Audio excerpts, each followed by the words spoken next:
کیا بات ہے؟ تو کہنے لگے گاؤں والوں نے آج ہمارے گاؤں میں ایک عجیب و غریب کسان کا انتقال ہوا، مرنے سے کئی سال پہلے سے کہتا تھا کہ میرے جنازے کی نماز خواجہ منشی رحمت اللہ پڑھائیں گے۔ حضرت آپ آ گئے، یہ عجیب اتفاق ہے، اب آ گئے تو حضرت ذرا جنازے کی نماز تو پڑھا دیجئے۔ حضرت نے سوچا آ گیا ہوں، ٹال مٹول کرنے کی ضرورت کیا، بحث و مباحثہ کرنے کی ضرورت کیا؟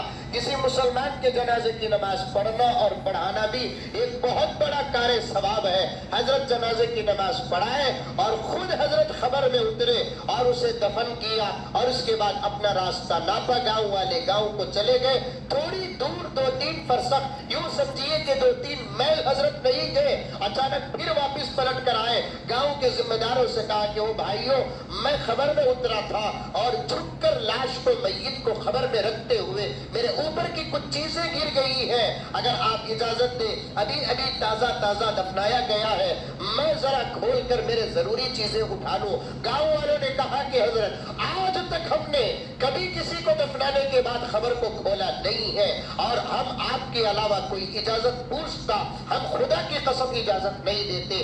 آپ پوچھ رہے ہیں، آپ کو ایک اجازت دیتے ہیں، لیکن شرط یہ ہے کہ خبر کھولنا پڑے گا، آپ کو چیزیں اٹھانا پڑے گا، آپ کو، ہم میں سے کوئی نہیں آئے گا۔ حضرت نے فرمایا کہ دے دو کلہاڑی اور گھوڑا، ہم خود کھودیں گے اور ہماری چیز اٹھا لیں گے۔ حضرت گئے، خبر کھودنا شروع کیا، غور سے سنو، قرآن پاک کو دیکھنے کا اجر بھی کیا ملتا ہے۔ حضرت کھودنے لگے، کھودنے لگے، کھودنے لگے، اور یہاں تک پہنچ گئے جہاں لکڑیاں رکھی جاتی ہیں۔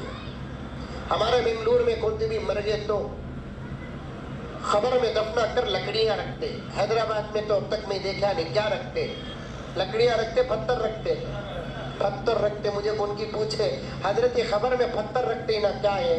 میں بولا نہیں رکھنا بھائی، لکڑیاں رکھنا، یعنی تو کچے اینٹا رکھنا۔ پھر اس کے بعد انہیں پوچھا پھر پتھر کئی کو رکھتے ہیں حضرت؟ میں بولا پتھر اس لیے رکھتے ہیں گیا سو پھر آنا چلیں۔ لکڑیاں نے کہا کہ اماں، اللہ کو تیرے شوہر کا یہی عمل پسند آیا کہ میں نے تیرے شوہر کی خبر کو خبر نہیں جنت کا گڑا بنتا دیکھ آیا ہوں۔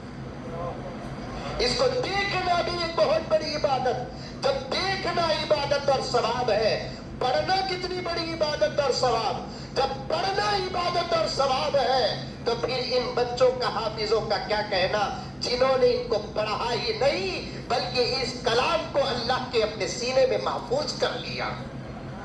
میں تو کیا نام رضی الدین صاحب سے کہتا ہوں، آج تک آپ نے سنا کہ بچوں کو نصیحت کرتے ہوئے علماء کو کہ بچوں ماں باپ کا ادب کرو، جس طرف ماں باپ بیٹھے ہوئے ہو اس طرف اپنا پیر نہ پھیلاؤ، ماں باپ کی طرف پیر رکھنے والا، ماں باپ کی طرف پیر رکھنے والا بچہ نافرمان و بے ادب ہوتا ہے۔ ماں باپ کے ادب کے تقاضوں میں سے ایک تقاضا یہ ہے کہ ماں باپ کی طرف پیر نہ کرے، لیکن آج میں رضی الدین صاحب کو کہوں گا آپ ضرور باپ ہیں، آپ مشفق ہیں، آپ کا مقام بڑا ہے، آپ کا مرتبہ بڑا ہے، لیکن آج سے آپ کے بچے کا مقام بھی کوئی کم نہیں ہے۔ بچہ آپ کو باپ سمجھ کر، بچہ آپ کو باپ سمجھ کر آپ کی طرف پیر نہیں کرے گا، لیکن آپ اپنے بچے کو حافظ قرآن سمجھ کر بچے کی طرف بھی پیر نہیں کریں گے، کیونکہ آج آپ کے بچے کے سینے میں اللہ کا کلام ہے، کلام، پورا کلام۔